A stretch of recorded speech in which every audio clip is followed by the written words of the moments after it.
కొంచెం జొన్నలు ఉన్నాయండి. రేపు జొన్న దోశ చేద్దామని నానబెడుతున్నా. జొన్నలు పొద్దున్నే నానబెట్టాలండి, అప్పుడే నానతాయి. అన్నీ కలిపి ఒకే దానిలో నానబెడుతున్నా. నేను 1 గ్లాసు జొన్నలు తీసుకున్నా, అలాగే 1 గ్లాసు ఏమో మినపగుళ్ళు తీసుకున్నా, 1.5 గ్లాసు బియ్యం తీసుకున్నా. అన్నీ కలిపి ఒకే దానిలో నానబెడుతున్నా. నానబెట్టుకునే పప్పులు అన్నీ ఎల్లెడుపుకున్న వాటిలోనే నానబెట్టుకోవాలండి. ఎందుకంటే కొంచెం ఉబ్బుతాయి కదా నానాక, అప్పుడు కొంచెం స్పేస్ ఉండాలి కదా, అందుకనే పెద్ద దానిలోనే నానబెట్టాలి. వీటిని కొంచెం కడిగి పక్కన పెట్టేసుకుందాం. అవి నానిపోతే హాయ్ అండి.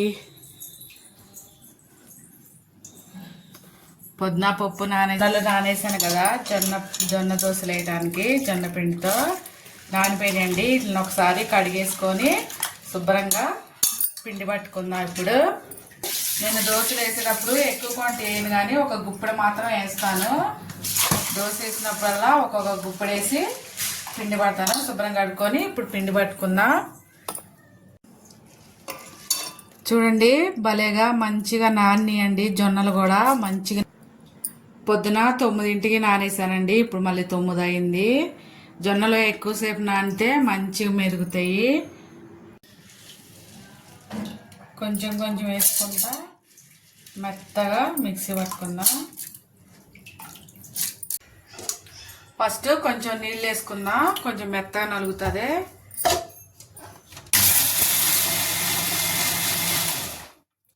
ఇలా అంతా పిండి అంతా పట్టేసుకుందాం.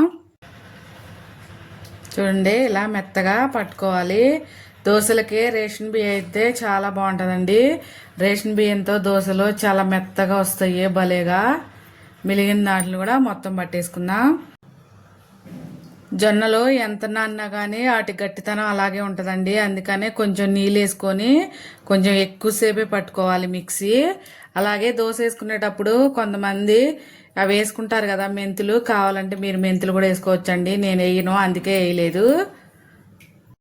అయిపోయింది, మొత్తం పట్టేశాను. వంట పని అయిపోయిందా అండి? 9:30 అవుతుంది కదా. నేను ఇవాళ వంట చేస్తలేదండి. చూడండి, ఇడ్లీ వేసాను పొయ్యి మీద, అలాగే పొద్దున బిర్యానీ చేశాను కదా, అది ఉంది. వాళ్ళ డిన్నర్ అదేనండి మాకు. రుబ్బేశాను కదా, చూసారా? ఇప్పుడు దీన్ని మూత పెట్టేసి రేపొద్దున తీద్దాం. చూసారా, ఇడ్లీ వేసాను ఇవాళ డిన్నర్లోకి. హాయ్ అండి, గుడ్ మార్నింగ్. అందరూ ఎలా ఉన్నారండి? బాగున్నారా? మీ అందరూ బాగుండాలని మనస్ఫూర్తిగా కోరుకుంటున్నాను. సరే, జొన్నలతో దోశ వేసి చూపిస్తాను కదా, రాత్రి రుబ్బేశాను కదా. ఇప్పుడు పిండి ఎలా, వర్షాకాలం చలికాలం పిండి తొందర పులియదు కదా, ఇలా ఒక క్లాత్ దాని మీద కప్పేస్తే వేడుండి పులుస్తుందండి. చూసారా ఎలా బబుల్స్ వచ్చినాయో? చూడండి, మంచిగా పులిసింది కదా. చూడండి, ఇలా ఫామ్ అయింది. ఇప్పుడు దీనిలోకి కొంచెం తీసేసుకుందామండి. మొత్తంలో ఉప్పు కలిపేస్తే ఇది నిల్వ ఉండదు ఫ్రిడ్జ్లో. కొంచెం తీసి పక్కన పెట్టేస్తాను. మీకు వెళ్ళి వర్షం పడుతుందా అండి? తెల్లారుజాము నుంచి వర్షం వస్తుంది మాకు ఇక్కడ, ముసురు పట్టినట్టు. తీసేసాను కదా, దీన్ని ఇప్పుడు పక్కన పెట్టేసుకొని దీనిలో ఉప్పు కలుపుకుందాం రుచికి సరిపడా. ఇప్పుడు దీనిలో 1/2 స్పూను ఉప్పు వేస్తున్నా. ఉప్పు కొంచెం కరగటానికి కొంచెం నీళ్ళు వేసుకుంటే తొందరగా కరుగుతుంది. స్టవ్ వెలిగించుకొని ప్యాన్ పెట్టుకున్నా అండి దోశ వేయటానికి. ఇక్కడ వర్షం పడుతుంది పొద్దున్నుంచి, చూపిస్తాను రండి. తెల్లారుజాము నుంచి 5 కాడ నుంచి వర్షం వస్తుంది. వర్షం పడుతుంది. 1/2 స్పూన్ అవుతాయండి.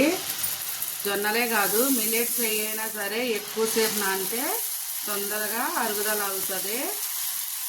ఎక్కువసేపు నానటం వల్ల అవి తినటం వల్ల కడుపులో నొప్పి కూడా రాకుండా ఉంటుంది. మిల్లెట్స్తో ఏమన్నా చేసుకున్నప్పుడు కొంచెం ముందుగానే ఎక్కువసేపు నానబెట్టు. కాలింది, ఇప్పుడు తిప్పి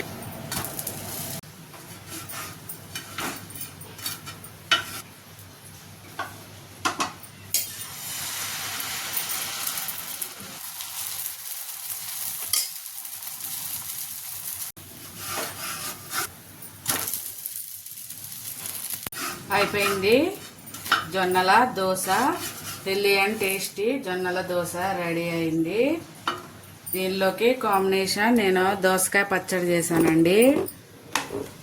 మేము దోశలోకి దోసకాయ పచ్చడి తింటాము. చూసారా, ఇవాళకి నా వీడియో ఇంతేనండి. నా వీడియోగా నచ్చితే ప్లీజ్ ఒక లైక్ చేయండి. నా ఛానల్ని సబ్స్క్రైబ్ చేసుకోండి. మీరు ఇవాళ ఏం టిఫిన్ చేసుకున్నారో కామెంట్ సెక్షన్లో కామెంట్ రాయండి ఫ్రెండ్స్. ప్లీజ్ అండి నా ఛానల్ని సబ్స్క్రైబ్ చేసుకోండి. ఒక లైక్ చేయండి. మీరు లైక్ చేయటం వల్ల నా వీడియో ఇంకొంతమంది చూస్తారు. సరే అండి, నేను బ్రేక్ఫాస్ట్ చేస్తున్నా, మీరు కూడా చేయండి. టైం వచ్చేసి 9:30 అయిందండి. చూసారా, దోసకాయ పచ్చడితో జొన్నల దోశ రెడీ.